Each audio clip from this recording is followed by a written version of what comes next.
Hello.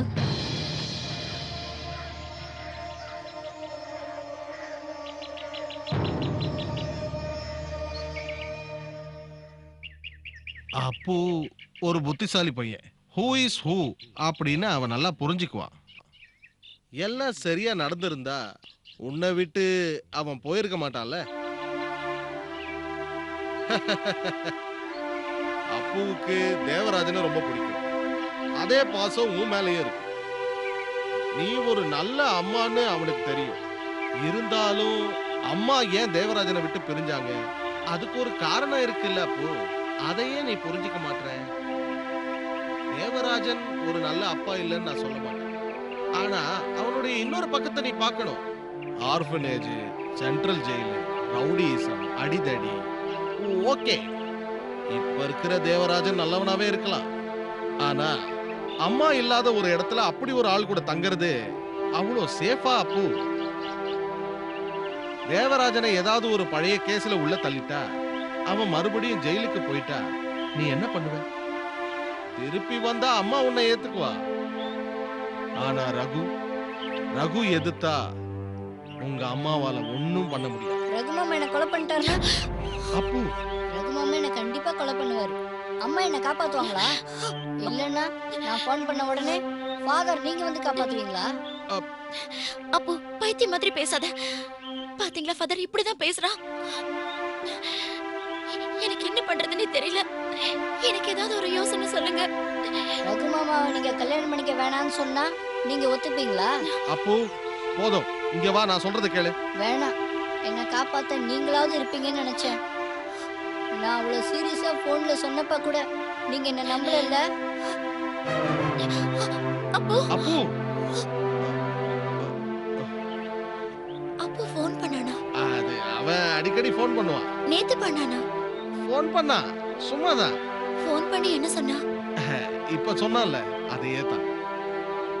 Nandu, இந்த வயசுல இருக்கிற ஆம்பளை பசங்க, எஸ்பெஷலி அப்பு மாதிரி மதர் அட்டாச்மெண்ட் இருக்கிற பசங்க, அம்மாவுக்கும் தனக்கும் நடுவுல இன்னொரு ஆள் வரத விரும்ப மாட்டாங்க. சில பசங்க சொந்த அப்பாவே அனுமதிக்க மாட்டாங்க. ஆனா அப்புவுக்கு தேவராஜனை ரொம்ப பிடிக்கும். ஆனா ரகுவ அவனால ஏத்துக்க முடியல. அவன் மனசுல இருக்கிற எண்ணங்கள் மாறுற வரைக்கும் இந்த மாதிரி தான் ஏதாவது சொல்லிட்டு இருப்பான். அதெல்லாம் பெருசு பண்ணாது. இந்தாங்க. என்னதான் இருந்தாலும் இன்னொரு கல்யாணம் பண்ணிக்கணும்னு முடிவு பண்ணிட்டேன். அது தப்பா சரியான்னு சொல்ல எனக்கு தகுதி இல்லை. அது மட்டும் இல்ல, இந்த மாதிரி ஒரு முடிவு எடுக்கிறதுக்கு முன்னாடி நீ என்கிட்ட எந்த அறிவுரையும் கேட்கல. அது அந்த மாதிரி கேட்கணும்னு நான் சொல்ல வரல.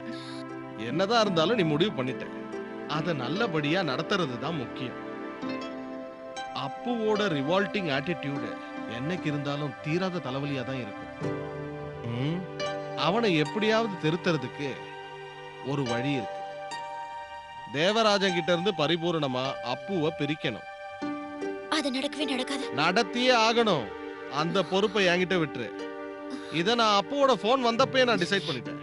இருக்கட்டும் நந்து, தெய்வம் அனுமதிச்சா நாம மறுபடியும் மீட் பண்ணலாம். பர்சனலா ஒரு ஒர்க்குக்கு போயிட்டு வரேன்னு சொல்லிட்டு தான் நான் இங்க வந்தேன். தேவராஜனோட மனசு மாறுறதுக்கு முன்னாடி நான் இங்க இருந்து கிளம்பணும். எங்க?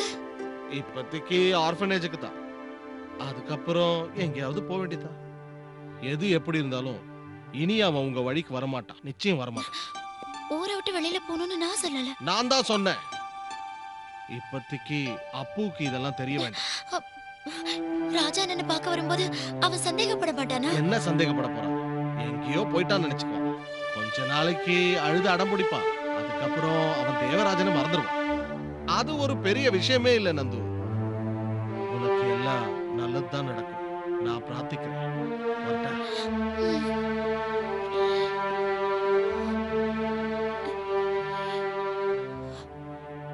நாம போற பாதை தவறான பாதை. வெறும் டெம்பரரி. இன்னைக்கு செத்தா நாளைக்கு பாலு. அதான் நம்ம வாழ்க்கை. நீ இங்க இருந்து போயிட்டினா நந்துவோட கல்யாணம் நடக்காது. நீ இந்த ஊர்ல இல்லன்னு தெரிஞ்சா ரகுவை பத்தினா அவளோட பயம் டபுள் ஆகும். நந்துவை ஏதாவது சொல்லி உன் கூட சேர்த்து வச்சுட்டா அவங்க கல்யாணம் நடக்காதே தேவராஜா. கல்யாணம் பண்ணிருக்கணும்னா நீ ஜெயில இருந்தப்பவே அவங்க 2 பேரும் பண்ணிருக்கணும். ஆனா அது நடக்கல. எல்லாத்தையும் கூட்டி கழிச்சு பார்க்கும்போது அவ மறுபடியும் உன்கிட்ட வந்து சேருவா. உடனே நடக்கலனாலும் கொஞ்ச நாளைக்கு அப்புறம் நடக்கும். போதும், எனக்கு ஒண்ணும் புரியல. உனக்கு எதுதான் புரிஞ்சிருக்கு? ஏண்டா குருட்டு புத்திக்கு டாக்டரேட் எடுத்த ஆட்டோக்காரன் அந்தோணி தான்டா எங்க அப்பா. அப்படி இருக்கும்போது நானே ஃபாதர் ஆயிட்ட, நீ என்னடா பெரிய விஷயம்? சாதாரண ஜுரமா இருந்தா மாத்திரை கொடுத்தா போதும், இது ஆபரேஷன் பண்ணாதான் சரியாகும். என்ன இன்னைக்கு இவ்வளவு லேட்டா வந்திருக்க? அச்சோ, திரும்பி வர வேண்டாங்கிற ஒரு எண்ணத்தோட நான் இங்கிருந்து போறேன். நீ வாழ வேண்டியவன், கல்யாணம் காட்சின்னு பார்க்க வேண்டியவன். அதனால இனிமே நீ என் கூட வராத. இந்தா இதை வச்சுக்க, ஏதாவது தொழில் செஞ்சு பழச்சிக்கோ. டேய், இது உன் காசு தான்டா. நீயும் ஃபாதர் சேர்ந்து ஜெமினி மேனேஜர் கிட்ட நாடகம் போட்டு வாங்கினீங்களே. எனக்கு தேவைப்படும் போது நான் உன்னை கூப்பிடுறேன், போ. என்னை பார்க்கணுன்னா நீங்க என்ன கூப்பிட்டு அனுப்ப வேண்டாம். நினைச்சாலே போதும், நான் உடனே வந்து நிப்பேன்.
சார் என்னாச்சு?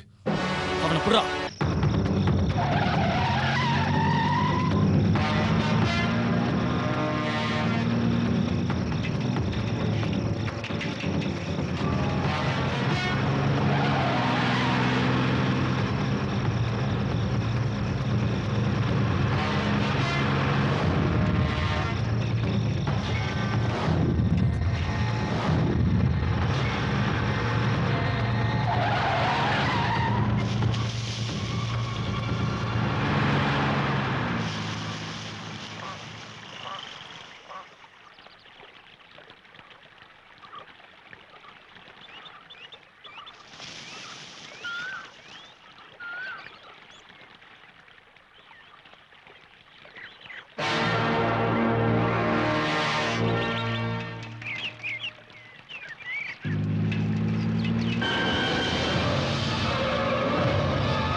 நீங்க இவனை கவனிச்சுக்கங்க, நான் கொஞ்சம் அவங்கள கவனிச்சுட்டு வரேன். ஏய் அவனுங்கள விட்டு தொலைடா. ஃபாதர் ப்ளீஸ், நீங்க நல்லா அடிச்சிட்டு வாங்க. சரிடா மாமா.